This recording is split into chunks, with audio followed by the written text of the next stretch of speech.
In the 1490s, there were serious, educated people who believed the printing press was going to destroy society.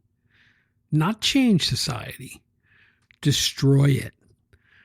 They said it would spread heresy, undermine the clergy, and make it impossible to know what was true anymore. Sound familiar?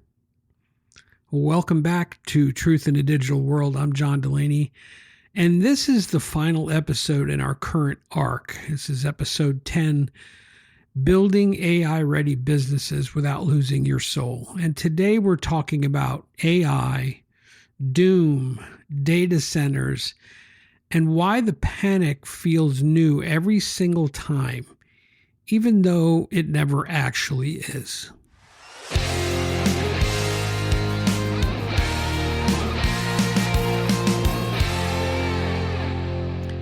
Right now, if you're following the news at all, you've seen the headlines about AI data centers, how much water they use, how much electricity they pull.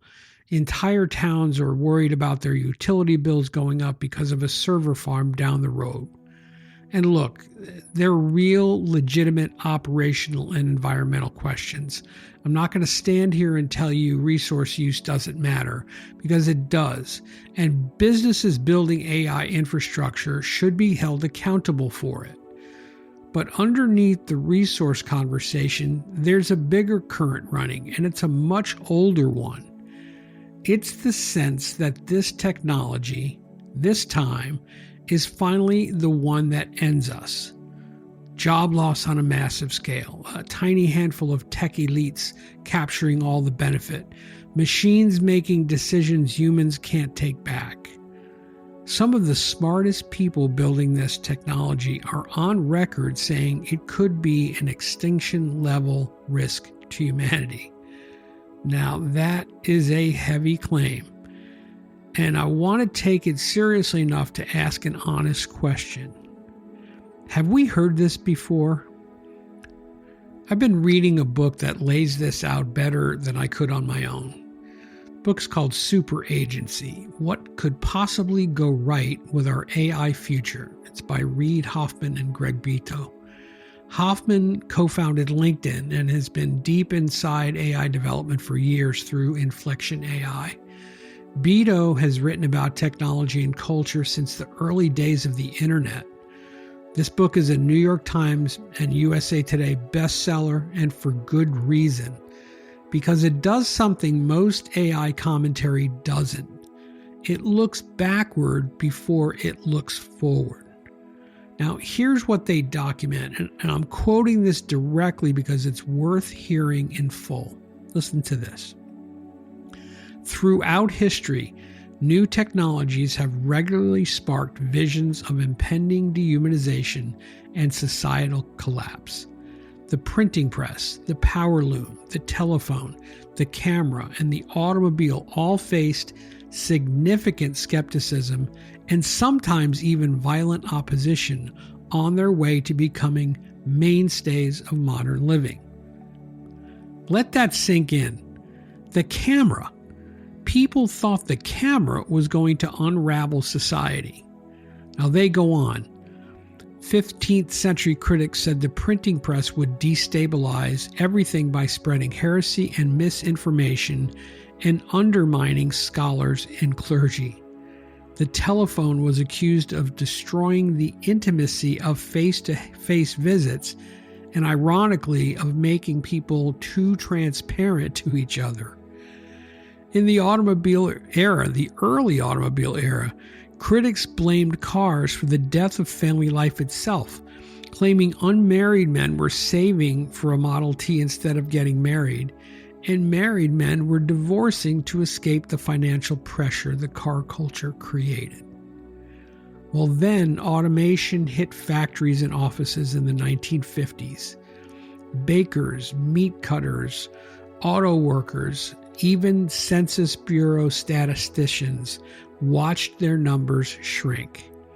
In 1961, Time magazine reported that labor experts believed automation would create a permanent class of unemployed people unless businesses, unions, and government intervened. By the mid-1960s, Congress was holding hearings on whether mainframe computers threaten privacy, free will, and the average person's ability to build a life of their own choosing. I want you to sit with that phrase for a second. Mainframe computers threatening free will.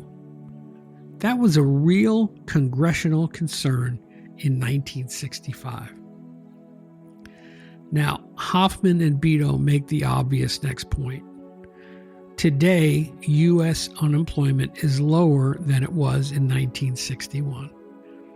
PCs, the internet, and smartphones didn't produce the crushing authoritarian compliance people feared.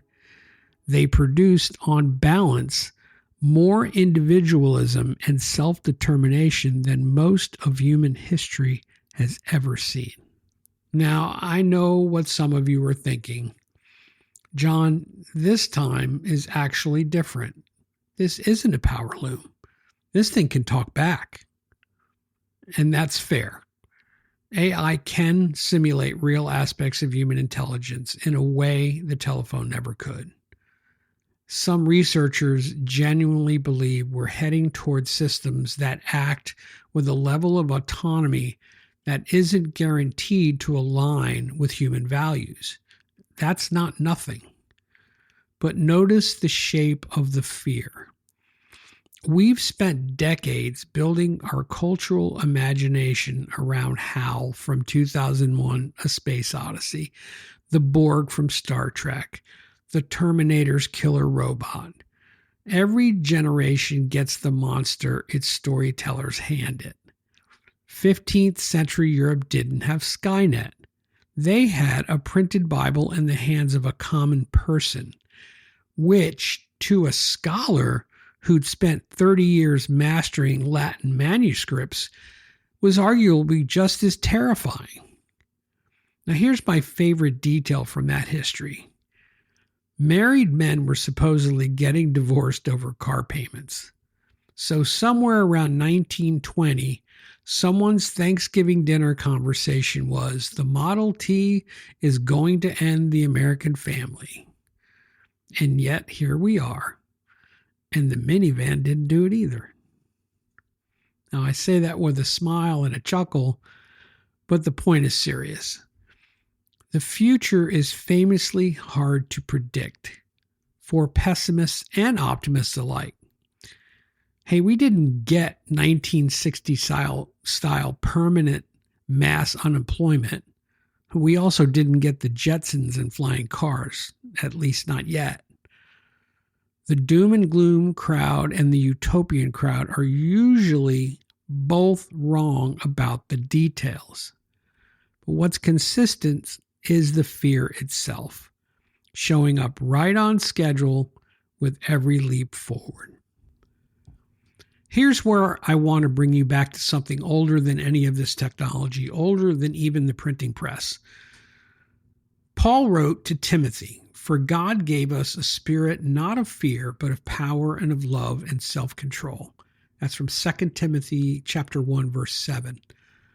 That verse is not about AI, but it's a verse about how to stand in front of something uncertain and enormous without collapsing into either panic or denial. Hey, fear says shut it down, run from it, assume the worst, let the doom mongers write the story. Power, love, and self-control say something different. They say stay clear-headed, stay engaged, and take responsibility for how you use what's in front of you. And there's an even older verse worth remembering here from Ecclesiastes. There is nothing new under the sun. The specific technology changes. The pattern of fear around it doesn't.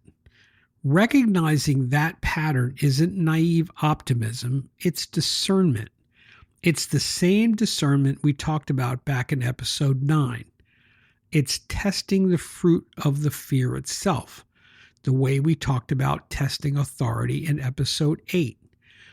Is this fear rooted in real evidence, or is it the same 500-year-old reflex wearing a new headline? So let's land this practically, because that's the title of the episode for a reason. Stay resource conscious, not resource panicked. The water and energy questions around data centers are legitimate stewardship issues. Ask the questions. Push for accountability. But that's different from concluding the whole technology is illegitimate. Next, I want you to test the fruit, not the fear. It's the same framework from episode 8. Don't adopt a tool because it's hyped, and don't reject one because a headline scared you.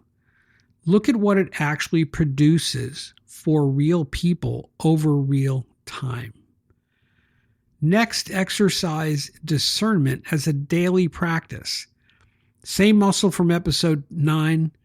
Ask whether a decision is chasing applause, chasing the loudest voice in the room, whether that voice is promoting AI or condemning it, or whether it's building something that will actually still matter in 10 years.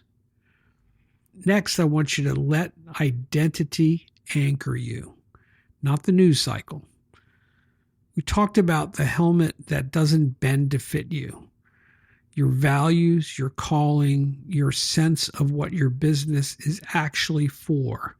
That has to be the fixed point. AI should serve that. It should never define that. And finally, remember that you've seen this movie before, sort of. Not literally, but the shape of it.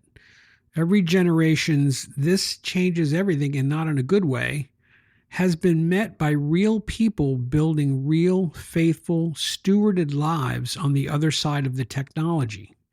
That doesn't guarantee this time goes the same way. It does mean panic has a historically bad track record as a decision-making strategy. Here's what I want you to take away from this today. Every generation has been handed the same prophecy. This technology will finally be the one that unravels us. Well, it wasn't the printing press. It wasn't the telephone. It wasn't the car. It wasn't the mainframe. Fear isn't wisdom. Discernment, stewardship, and faith are. That's how you build an AI-ready business without losing your soul in the process.